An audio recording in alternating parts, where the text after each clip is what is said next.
우리 성가대의 찬양처럼 예수님과 함께 늘 동행하시는 삶을 살길 원하고요.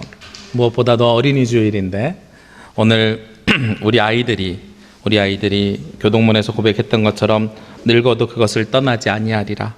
마땅히 행할 길을 아이에게 가르치면 평생 예수님을 따라가며 붙들림 받은 우리 아이들로 성장해 나가기를 원합니다. 오늘은 어린이 주일입니다. 제가 교육 목사를 오랫동안 했는데요. 부목사 중에서도 교육 파트를 맡아서 한 10여 년 정도 했는데 교육 목사를 할 때마다 느끼던 것들이 있어요. 규모가 있는 교회는 이 어린이 주일에 아이들을 같이 어른들이랑 축복해 준다는 이름으로 불러요. 그런데 앞에 앉아서 그냥 예배만 드리고 가게 하기 위해서는 좀 밋밋하니까 아이들 보고 나와서 찬양이랑 율동을 하라 그래요. 아이들이 나와서 찬양이랑 율동하고 어른들 드린 예배에 앉아서 예배 드립니다. 아이들에게 말씀을 전하고 그 다음에 어른들에게 말씀을 전했어요. 그런데 지내고 보니까 그런 생각이 드는 거예요. 어린이 주일이면 어린이날과 같은 것이고 아이들이 즐거운 날이어야 되는데 아이들이 앞에 나와서 어른들을 즐겁게 하고 그 다음에 아이들이 즐거운 예배를 드려야 되는데 어른 예배에 참석시켜서 고문을 하는 것 같다는 생각이 들은 거죠. 그래서 생각을 좀 바꿔봤습니다. 어린이날에 어린이들이 함께 하지 못했지만 그래도 우리가 어떻게 이 어린이들을 잘 보살펴야 되는가 하는 것은 동일하게 있든지 없든지 우리가 느끼고 말씀으로 알아야 될 상황이라고 생각합니다.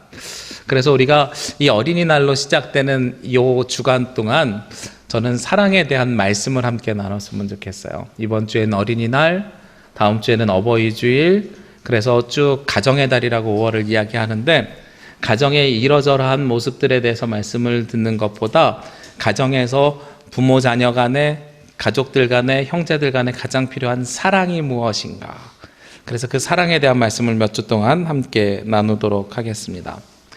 어린이날이 다가오니까 저희 두 아들이 요즘 흥분된 상태로 삶을 살아요. 당연히 무엇 때문에 그러냐면 선물 때문에 그렇겠죠. 선물을 너무나도 오랫동안 기다립니다. 저희 집에서는 딱 규칙을 정했어요. 1년에 선물 장난감 2번 사준다. 생일날이랑 어린이날이랑 2번 사준다.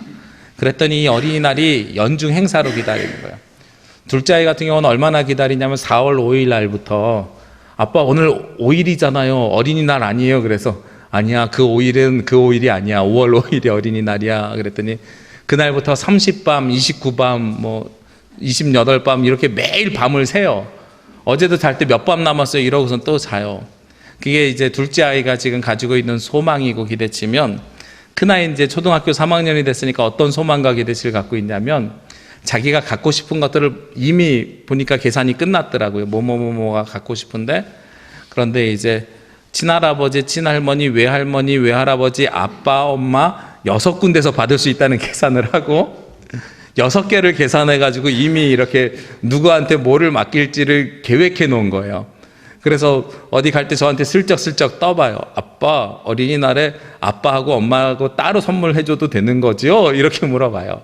그래서 뭐냐에 따라 다를 거야. 계속 이렇게 이야기를 하거든요. 어쨌든 아이들이 너무나도 기대하고 있어요.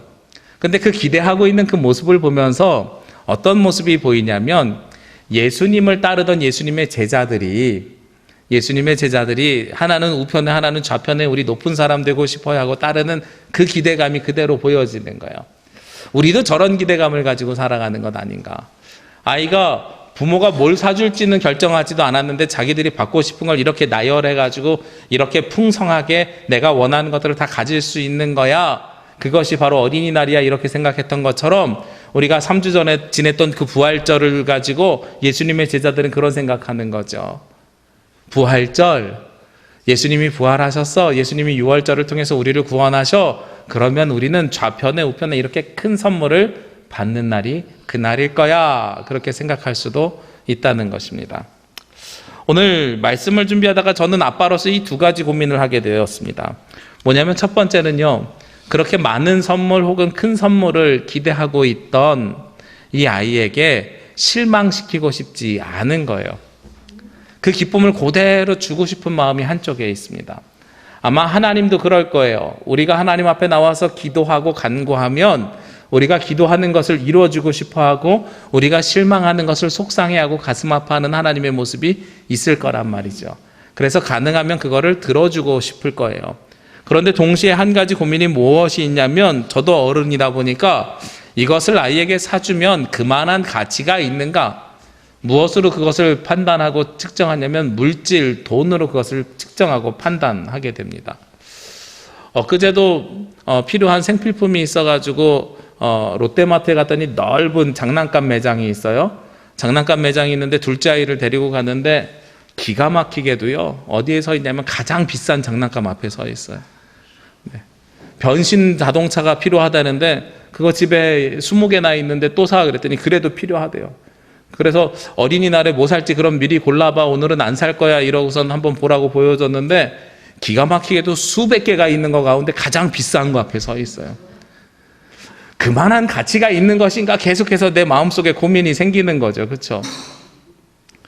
우리도 하나님 앞에 우리가 구하는 것은 필요한 것을 구하는 게 아니라 항상 무엇을 구하고 있냐면 내가 과분하게 더욱더 많은 것들을 우리는 하나님 앞에 간구하고 있지는 않은가 하는 것을 또 한번 체험하고 경험하고 깨닫게 됩니다. 이렇게 우리가 필요하다고 하는 것들을 간구하고 구하면은요, 때가 되면 무엇을 주시냐면 부모가 자녀에게 선물을 주는 것처럼 하나님도 우리에게 선물을 주십니다. 그 선물을 무엇이라고 우리는 이야기하냐면 은사라고 표현합니다. 오늘 첫 번째 본문인 고린도전서 13장은 우리가 잘 아는 사랑장입니다. 그런데 그 고린도전서 바로 앞에 있는 사도 바울이 이 사랑을 이야기하게 된 데는 이유가 있습니다. 바로 앞에 있는 12장 말씀 때문인데요. 12장에서는 무엇을 이야기하냐면 성령의 은사, 우리가 받을 수 있는 여러 가지 은사들을 이야기해요. 방언의 은사로부터 해서 통변의 은사와 치유의 은사와 예언의 은사와 여러 가지 병고침의 은사와 여러 가지 은사들을 쭉 나열합니다. 사람들이요, 당시에 고린도 교회가 어떤 상황이었냐면 너 방언할 수 있어 없어? 방언 못해? 그러면 너는 은혜 아직 못 받은 거야. 너 무슨 은사 받았어? 치유 은사 받았어? 못 받았어? 그럼 너 아직 은혜 받지 못한 거야. 하나님으로부터 받은 은사를 무엇으로 생각하고 있었냐면 하나님께서 주시는 선물인데요, 그것을 하나님께서 주신 선물이 아니라 무엇으로 착각해서 이야기하냐면 내가 가지고 있는 능력으로 착각해서 이야기하는 거예요. 부모가 아이들에게 장난감을 선물해주면 아이들이 그날 바로 어디로 나가냐면 그걸 들고 놀이터로 나갑니다. 놀이터로 나가서 내가 새 거 가지고 있다고 자랑하는 거예요. 저도 어릴 적의 기억을 되살려 보면은요, 비비탄 넣고 쏘는 총 있잖아요. 총. 이렇게 뒤로 한번 딱 당겼다가 놓으면 탕 한 발 쏠 수 있는 총을 많은 친구들이 가지고 있었어요. 근데 총 쏘는 장난감이라 저희 부모님이 잘 안 사줬는데 그래도 조르고 졸라서 장난감을 사주셨어요. 그런데 다른 친구들은 조립해서 뒤로 한번 당겼다가 이렇게 빵 당기는 총이었다면 저희 아버지가 이왕 사는 거 좋은 거 사자, 그래서 총 밑에다 가스로 칙 충전하면 땅땅땅땅 이렇게 연발로 나가는 총 좋은 걸 사주신 거예요. 그러니까 친구들 앞에 나가면 어떤 자랑을 합니까? 너 한 번에 한 발밖에 못 쏘지? 나는 20발도 쏠 수 있어. 칙 땅땅땅땅 이러고 나가는 거죠. 서로 자기가 가지고 있는 장난감이 무기가 더 세다고 자랑하는 거예요. 그런데 그건 누가 주셨어요? 부모가 주신 거잖아요. 우리 부모가 얼마나 놀라운 사람이고 얼마나 나를 사랑해주고 나에게 많은 것들을 베풀어 주셨는지를 자랑하는 게 아니라 내가 받은 선물의 크기가 누가 더 크냐 작으냐를 서로 자랑하고 있는 거예요. 당시에 고린도 교회도 동일한 상황이었습니다. 하나님께서 나에게 얼마나 많은 사랑을 주셨는가를 자랑하는 게 아니라 내가 선물로 받은 이 은사가 얼마나 크냐, 얼마나 놀라우냐, 누구하고 구별되어 있느냐, 다른 사람들에게 얼마나 드러나느냐, 이런 것들을 가지고 자랑하고 있었다는 거죠. 거기에 대해서 오늘 고린도전서 13장 1절부터 3절은요 명확하게 요약합니다. 받은 은사의 유형을 세 가지로 정리했는데요, 첫 번째 1절에 보면 내가 사람의 방언과 천사의 말을 할지라도 하고 이야기하고 있습니다. 방언과 천사의 말, 방언이 터지는 것, 이런 것들을 은사라고 사람들이 처음에 생각했던 것 같아요. 두 번째는요, 2절에 보면 내가 예언하는 능력이 있어 모든 비밀과 모든 지식을 알고 또 산을 옮길 만한 믿음이 있을지라도, 예언하는 능력, 지식, 그리고 믿음, 이것이 또 은사의 또 다른 종류라고 생각했던 것 같아요. 그리고 마지막으로 세 번째로 내가 내게 있는 모든 것으로 구제하고 내 몸을 불사르게 내어줄지라도 구제와 헌신이 은사의 또 다른 모습이라고 생각했던 것이죠. 그런데 오늘 사도 바울은 고린도 교회에다가 강력하게 이야기합니다. 이렇게 많은 은사의 종류들 중에 너희가 무엇을 받았을지 모르겠지만 그 가운데 가장 중요한 것은 무엇이다? 사랑이다. 사랑이 없으면 그 은사는 아무것도 아닌 것이 된다 하고 말씀하고 있는 거예요. 오늘 13절 말씀에 사람의 방언과 천사의 말을 할지라도 사랑이 없으면 무엇과 똑같아요? 소리나는 구리와 울리는 꽹과리. 그냥 시끄러운 소리에 지나지 않는 것이고, 그리고 예언하는 능력과 지식과 산을 옮길 만한 믿음이 있어도 사랑이 없으면 누가요? 내가 아무것도 아니다. 예언하는 능력, 지식 이런 것들은 다 무엇을 이야기하냐면 다른 사람들을 가리키면서 스스로 인정받는 일들이거든요. 목회자들이 많은 은사들 중에요, 방언의 은사도 사모하지만 제일 사모하는 은사가 예언의 은사입니다. 우리가 이 예언이라는 말을 노스트라다무스처럼 미래를 예측하는 능력이라고 착각하는데요, 성경에서 예언의 은사를 이야기할 땐 그런 능력을 이야기하는 게 아니에요. 하나님의 말씀을 받아서 하나님의 말씀을 선포하는 것, 그것이 바로 예언의 은사예요. 그 말씀을 가르치는 것과 선포하는 것은 조금은 차이가 있거든요. 말씀을 가르치는 건 교육이라면 말씀을 전하는 것, 선포하는 것을 예언이라고 그래요. 그 예언의 은사를 받기를 모두가 다 사모하는데 그 가운데서도 뭐가 없으면, 사랑이 없으면 아무것도 아니다.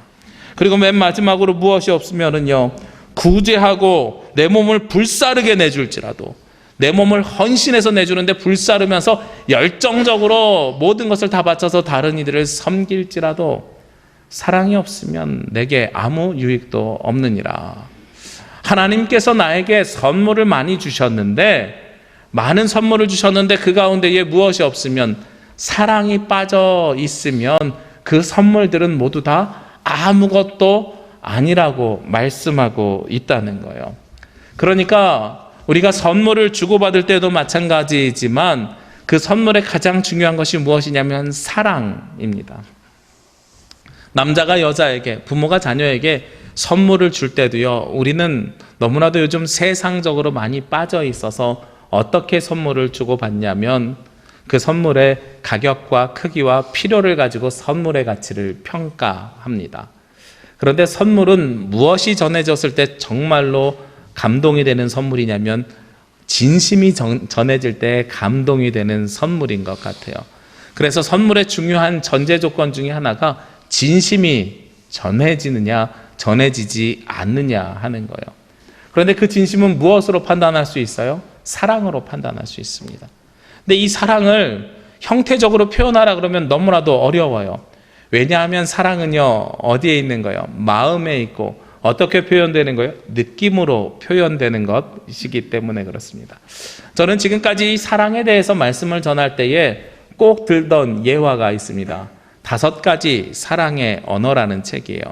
그런데 그 책으로는 우리의 표현 방법이나 전달 방법이나 이런 것들을 잘 전할 수는 있을지 몰라도 우리의 마음을 전할 수는 없을 것 같아요.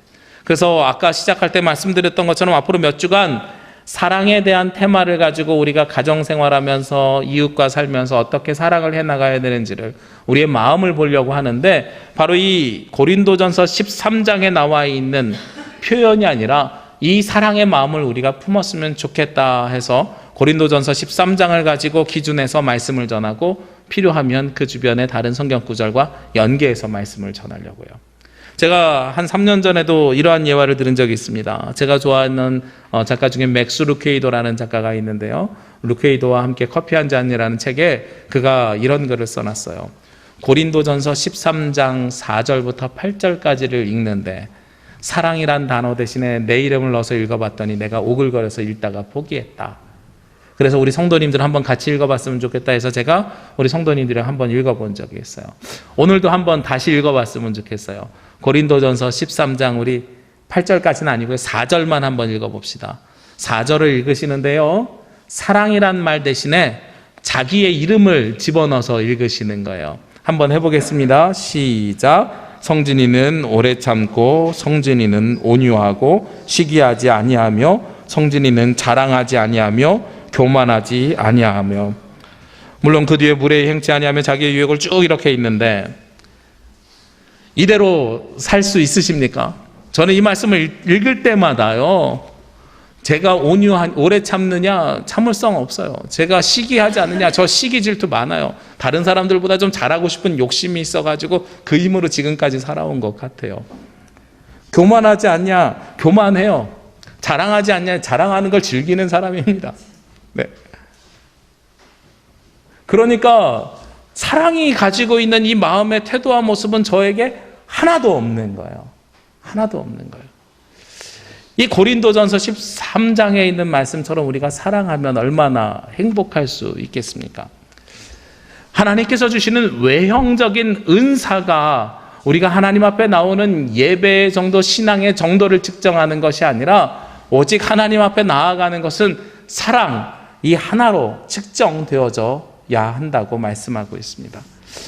우리를 너무도 사랑하셔서요, 하나님께서는 누구를 보내주셨냐면 하나님이 세상을 이처럼 사랑하사 독생자 예수 그리스도를 보내주셨죠.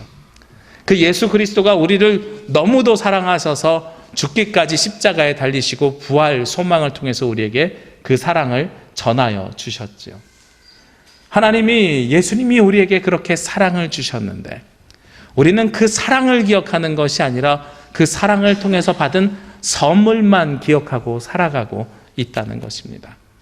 오늘 요한일서 4장에 보면은요, 우리가 받은 이 사랑이 그러면 어디로부터 어떻게 시작하는가 하는 말씀이 있습니다. 요한일서 4장 19절 말씀을 보겠습니다. 우리가 사랑함은 그가 먼저 우리를 사랑하셨습니다 하고 말씀하고 있어요. 우리가 사랑해야 되는데 이 사랑은 어디로부터 오는가? 바로 그가 먼저 우리를 사랑하셨으므로 그 사랑이 시작된다는 겁니다. 하나님이 우리를 먼저 사랑하셨기 때문에 이 모든 사랑이 시작된다는 거예요. 많은 젊은이들은 그런 걸 꿈꿔요. 남자와 여자가 길에서 지나가다가 서로 우연히 눈을 마주쳤는데 거기서 스파크가 팍 뛰면서 사랑에 퍽 빠지는 이런 사랑을 꿈꾸거든요. 근데 저는 그런 사랑의 경험을 해본 적이 없어요. 경험하신 분이 있는지 모르겠는데 제가 느끼기에는 사랑이라는 것은 지나가다가 스파크가 팍 튀어서 사랑하는 것은 지나가다가 벼락 맞을 확률 곱하기 이만큼도 적은 것 같아요. 네. 왜냐하면 사랑이라는 것은 마음이 전해져야 느끼게 되는 것이거든요. 근데 마음이 전해지려면 누군가가 먼저 그 사랑을 전해야 됩니다. 내가 먼저 누군가를 사랑하고 주의 깊게 보다가 저 사람을 사랑하고 싶으면 내 마음을 먼저 전해줍니다. 그러면 상대방이 그 사랑을 받아요. 받아서 그 사랑에 대해서 행복해요. 그 사랑을 만족하면 행복하고 싫으면 거절하겠죠. 그 사랑을 받아서 만족하면 행복해하면서 행복한 다음에 사랑을 되돌려주는 거예요. 그러면서 사랑이 서로 키워져 가고 커져 가는 것이거든요.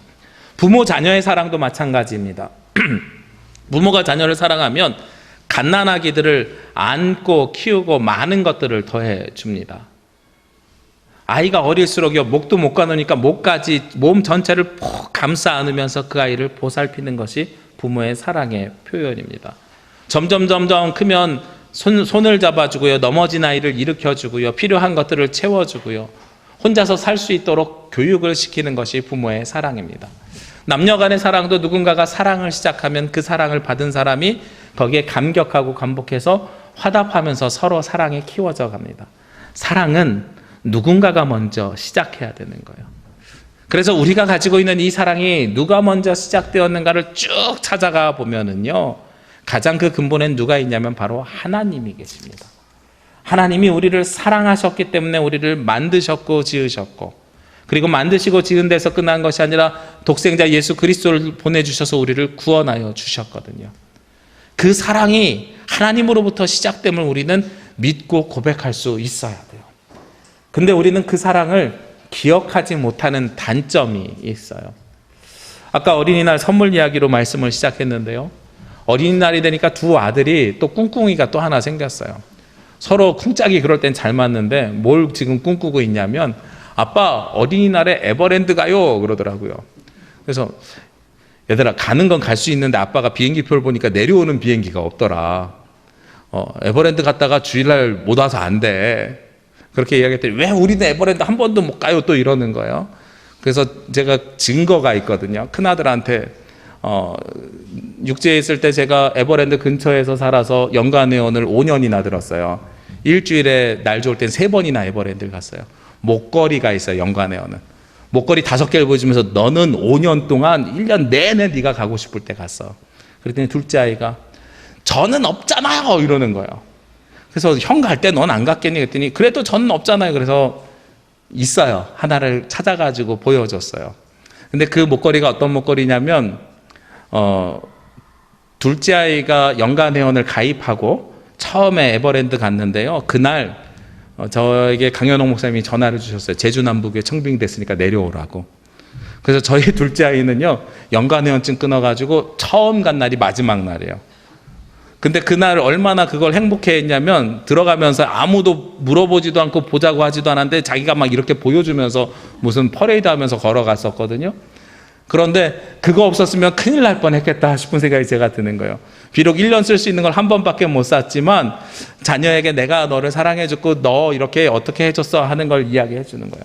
무슨 말씀을 드리고 싶냐면 어린아이 때는요, 부모가 아무리 많은 것을 해줘도 기억하지 못합니다. 그렇죠? 기억하지 못하는 데서 끝나는 것이 아니라 그것을 그 다음에는 당연한 것으로 여깁니다. 우리도 하나님으로부터 사랑을 받을 때 그렇게 받은 거예요. 우리가 영적인 어린아이 시절이 분명히 존재했을 것이거든요. 영적인 어린아이 시절에 하나님께서 여러분에게 무수히 많은 사랑을 주었다는 겁니다. 여러분들이 넘어질 것 같으면 일으켜 세워주셨고요. 여러분들이 아파하면 약 발라주셨고요. 배고파하면 먹을 것을 채워주시는 하나님의 은혜와 사랑이 우리 가운데 있었다는 거예요. 아주 어렸을 때부터.